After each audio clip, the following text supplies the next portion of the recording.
لیکن د ابن سقا دا حال شو چې د خپل وخت یو لوی عالم او مناظر او حافظ وګرځېدو په منقولاتو او معقولاتو کې مثال نه ملاوېده. د بغداد خلیفہ د خپل مقرب وګرځولو او بیا چې دی روم ته ولېږلو، هلته د رومیانو پادریانو سره مناظرې وکړي او ټول پادریان مولیان یې پړکه. د روم بادشاه د ډېر عزت وکړو، بیا د بادشاه لور ولیده او په هغې باندې عاشق شو، فریفته شو.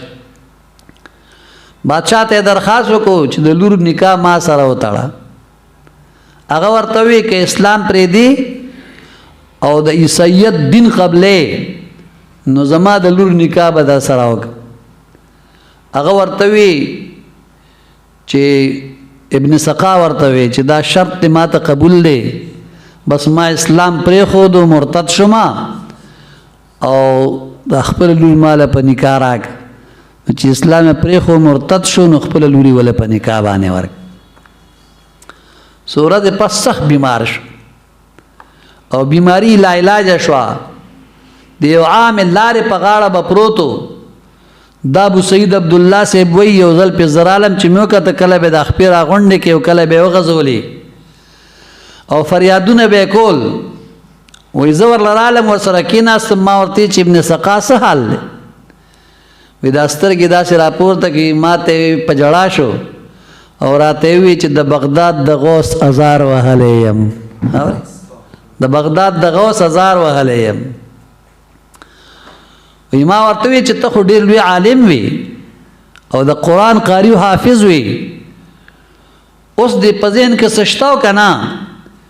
وی ده ماته وی چې هر څه رانه هېر شوي دي، بس صرف د 14مې پارې اولنی آیت کریمه راته یاد دی چې الله پاک جل جلاله فرمایي چې ربما یود الذین کفروا لو کانوا مسلمین. دا یو آیت راته یاد چې لرې نه ده هغه وخت به راشي چې کافران به په خپېمانتیا سره ووایي چې کاش کې موږ مسلمانان وي. الله فرمایي د هغې نه پس هم د دغه ذلیلتوب په حالت کې د دنیا نه بې ایمانه لاړو، نعوذ بالله منها لاړو بې ایمان. د الله د ولي بې ادبي کړې وه. دا عبدالله صاحب وایي ابو سعید عبدالله چې زما دا حالت شو د دمشق طرف ته رالم او د سلطان نور الدین شهید رحمت الله تعالی علیه هغه راله په حکومت کې د اوقاف محکمه کې یو لوی عهده راکړه او ډېره دنیا او دولتونه زما لاس ته رالل، خو تر مرګه پورې د الله محبت زما سینې ته رانغی. ځکه هغه غوث راته ویلي و که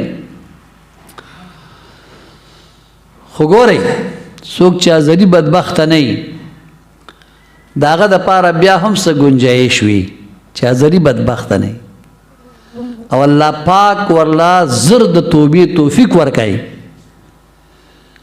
حضرت سیدنا شیخ محی الدین ابن عربی رحمه الله چې دا ډېره لویه هستي تېره شوې ده، دی په خپل کتاب روح القدس فی مناصحة النفس کې د حضرت ابو عبدالله بن ابن زین بابری اشبلی رحمت الله تعالی علیه حالات لیکي.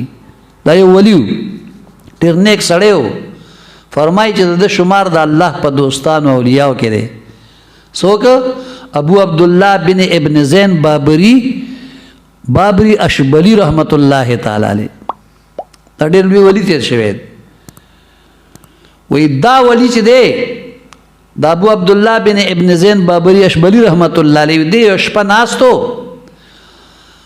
او د ابوالقاسم بن حمدین کتاب یې کتو او دغه ابوالقاسم بن حمدین چې دی نو دا کتاب د سیدنا امام غزالی رحمت الله علیه په رد کې لیکلی و. امام غزالی رحمت الله علیه خو لوی هستي تېره شوې ده، د هغه په رد کې دا کتاب لیکلی و او دی ابو عبدالله بن ابن زین بابری اشبلی رحمت الله علیه دا کتاب کتو. د دې کتاب د کتلو په دوران کې د سترګو نظر لاړو، د سترګو نه نظر لاړو. بس مخ سره کتاب بند کړ، را پاسېدو، الله ته په سجده باندې پریوت، په سجده پریوتو، ډېر زاری او جړې الله ته وکړه او بیا قسم وخوړو چې یا الله تا سره وعده کوم چې آینده به بیا کلم دا کتاب نه ګورم او د خپل ځان نه به لرې کم، خو اوس راسه د رحم معامله وکړه.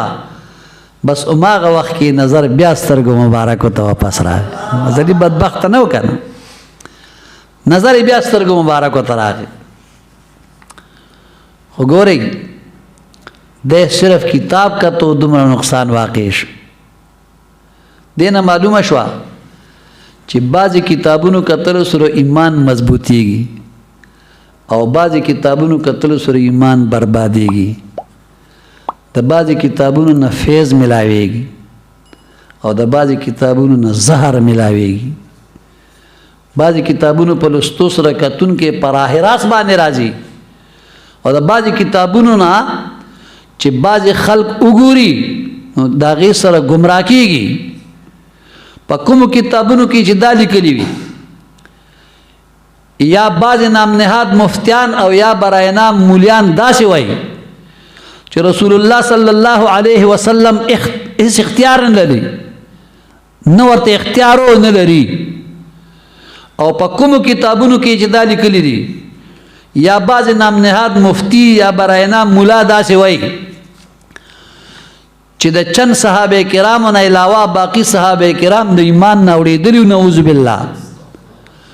او چې په کومو کتابونو کې دا لیکلي وي یا بعض نام نهاد مفتی یا برای نام مولا داسې وایي چې امام حسین رضی الله عنه د حکومت د پاره جنګېدو او هغه باغي و یزید امیر المؤمنین، نعوذ بالله. او چې په کومو کتابونو کې دا لیکلي وي یا بعض نام نهاد مفتی یا برای نام مولا داسې وایي چې والدین د رسول الله صلی الله علیه وسلم مؤمنان نه وو، زه نه منم.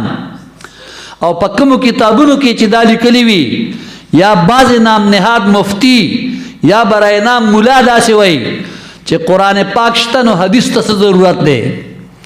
او په کومو کتابونو کې چې دا لیکلي وي یا بعض نام نهاد مفتی یا برای نام مولا داسې وایي چې د ولی د وصال نه پس نه کرامت شته او نه اختیار شته.